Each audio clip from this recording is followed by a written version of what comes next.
Bapak tinggalnya di mana, Pak? Di Lumbu. Ya. Di Lumbu. Lumbu ya. Salah satu ciri orang Katolik adalah senang berbagi. Ya. Tak terkecuali berbagi pengalaman baik Ya. yang dimiliki. Saya melihat ketekunan Bapak misa harian itu termasuk yang baik. Ya. Tak terkecuali juga baik untuk dibagikan.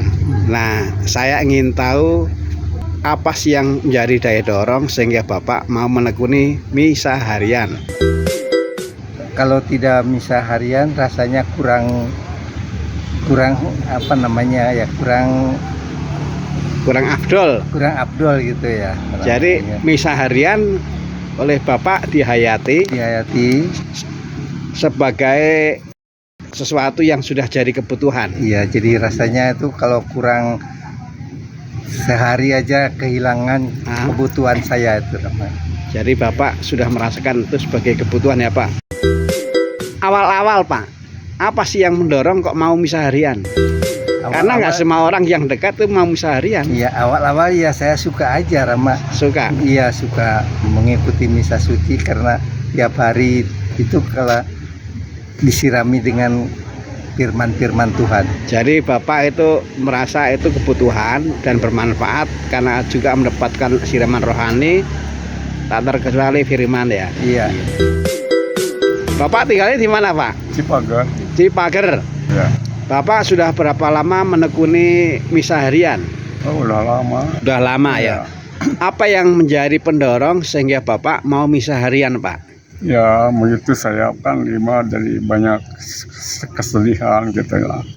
Kalau misalnya bangun pagi-pagi itu di samping olahraga pagi itu sambil menghadap Tuhan, mendapat berkat dari gereja gitu. Berkati jadi untuk ketenangan jiwa kami gitu. Karena di rumah itu ya suka banyak pikiran yang bukan gitu lah. Jadi kalau sudah menghadap Tuhan di gereja yang kudus itu saya merasa lega gitu. Dan itu meskipun saya akan bekerja ke sawah berat, tapi utama pagi-pagi misa. Jadi Bapak mengolah pengalaman batin Ya. di rumah, Ya. kesedihan, pusing, banyak pikiran. Nah, itu diolah dengan baik sehingga Bapak kemudian terdorong, wah kalau gitu saya harus ke gereja. Ya. Supaya mendapatkan peneguhan, mendapatkan sesuatu yang baik. Pengalaman yang sebut saja menyedihkan, yang bikin pusing, ternyata bisa dikelola dengan baik, sehingga bisa menjadi pendorong untuk misa harian. Ya. Dan kalau misa harian, apa yang Bapak rasakan? Ya, merasa tenang aja gitu. Merasa tenang? Ya, gitulah. Ya. Tapi, ada banyak rahmat yang dicurahkan, tetapi memang tidak mudah bagi kita untuk mengungkapkan. Iya.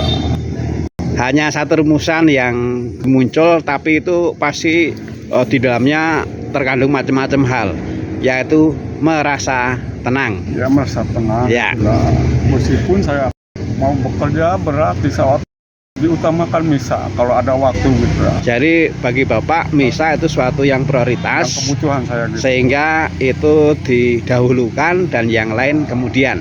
Dan saya berterima kasih sekali kepada Rama-Rama Pastor yang selalu membimbing pagi. Bisa pagi, terima kasih sekali Rama. Sama-sama. Ini yang terjauh nih dari Windu Haji. Iya. Apa yang menjadi pendorong sehingga Bapak menekuni misa harian? Begini, Rama. Waktu istri saya masih sakit parah. Oh, sakit. Iya. Waktu itu saya tergugah mungkin saya harus berdoa di gereja.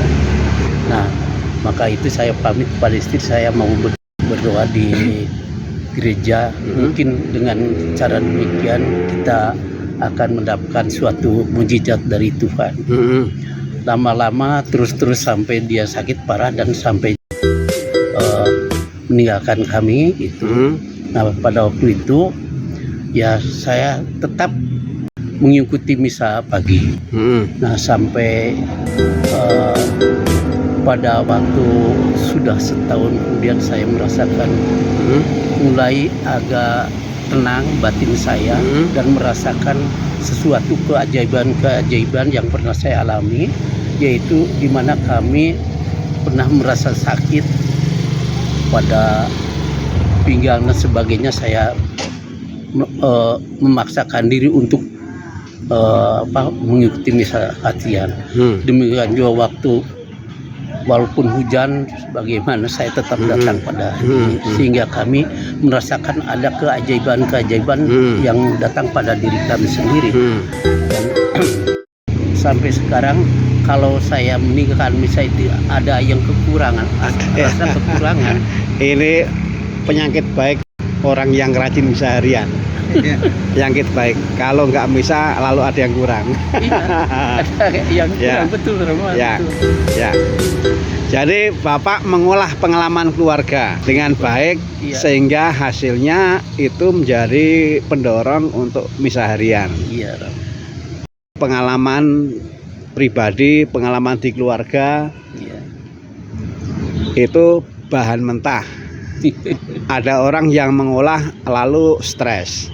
Ini tidak, ini mengolah dan hasilnya sesuatu yang baik karena menjadi pendorong untuk misa harian.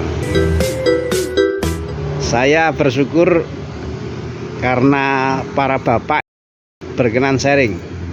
Gereja itu hidupnya hanya dari sharing. Sekarang ini kalau saya lihat banyak orang yang di satu pihak mendapatkan kemudahan untuk sharing dengan adanya HP, dengan adanya sosmed, tapi banyaknya orang hanya memposting pengalamannya orang lain. Yang sharing tentang pengalaman diri sendiri seperti yang Bapak lakukan pada pagi ini itu jarang. Saya akan membagikan, boleh ya Pak ya?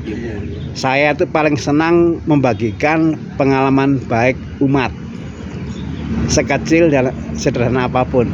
Itu cara saya menjadikan pengalaman baik umat sebagai pelita yang menyala di atas kaki Dian, supaya juga menyinarkan inspirasi yang baik bagi siapapun.